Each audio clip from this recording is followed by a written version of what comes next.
అంతర్జాతీయ వాణిజ్య సంస్థ లూలు గ్రూపు మళ్లీ ఏపీలో పెట్టుబడులు పెట్టేందుకు ఆసక్తి కనబరుస్తోంది.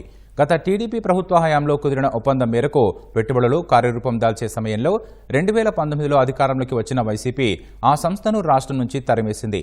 మళ్లీ ఇప్పుడు చంద్రబాబు సీఎం కావడంతో రాష్ట్రంలో పెట్టుబడులు పెట్టేందుకు ముందుకు వచ్చింది. విశాఖతో పాటు విజయవాడ, తిరుపతిలో మాల్స్, మల్టీప్లెక్స్ల నిర్మాణం, ఆహార శుద్ధి రంగంలో పెట్టుబడులపై ముఖ్యమంత్రితో చర్చించింది.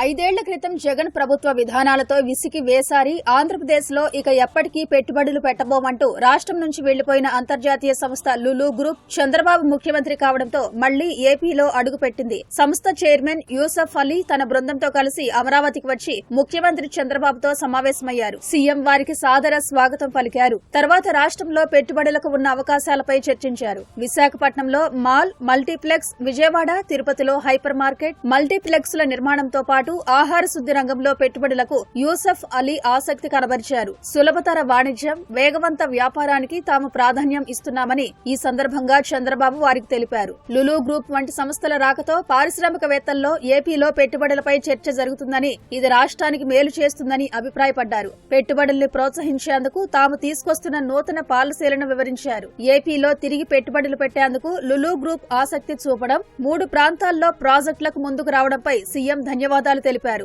అనంతరం చైర్మన్ అలీతో పాటు సంస్థ ప్రతినిధుల్ని సత్కరించారు. తిరిగి వెళ్లే సమయంలో యూసఫ్ అలీని ఆలింగనం చేసుకుని కారు వరకు వచ్చి చంద్రబాబు వారికి వీడ్కోలు పలికారు.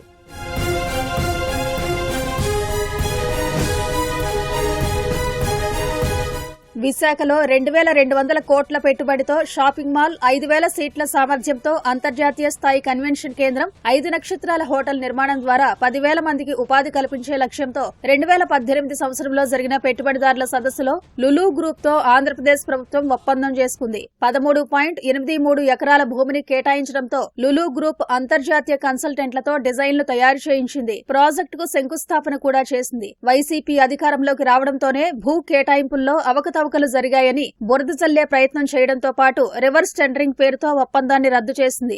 జగన్ ప్రభుత్వ తీరుతో నొచ్చుకున్న లులు గ్రూప్ ఇక ఆంధ్రప్రదేశ్ లో పెట్టుబడులు పెట్టబోమని పత్రికా ప్రకటన విడుదల చేసింది. ఆ వెంటనే తెలంగాణ, తమిళనాడు, ఉత్తరప్రదేశ్, కేరళ సహా వివిధ రాష్ట్రాలు ఆహ్వానించడంతో అక్కడికి వెళ్లిపోయింది. తెలంగాణ, తమిళనాడుల్లో 3,500 కోట్ల చొప్పున పెట్టుబడులతో ప్రాజెక్టులు ప్రారంభించింది. గత ప్రభుత్వం తరిమెయ్యకపోతే విశాఖలో లులు గ్రూప్ చేపట్టిన ప్రాజెక్టులు పూర్తయ్యేవి. వేలాది మందికి ఉపాధి దొరకడంతో పాటు ఆ సంస్థ నుంచి 1,000 కోట్ల పెట్టుబడులు రాష్ట్రానికి వచ్చేవి. నాటి ముఖ్యమంత్రి జగన్ వ్యవహార శైలితో రాష్ట్రం తీవ్రంగా నష్టపోయింది. అప్పుడు పారిపోయిన పెట్టుబడిదారులు కూటమి ప్రభుత్వం అధికారంలోకి రావడం, చంద్రబాబు సీఎం కావడంతో మళ్లీ ఆంధ్రప్రదేశ్ వైపు చూస్తున్నారు.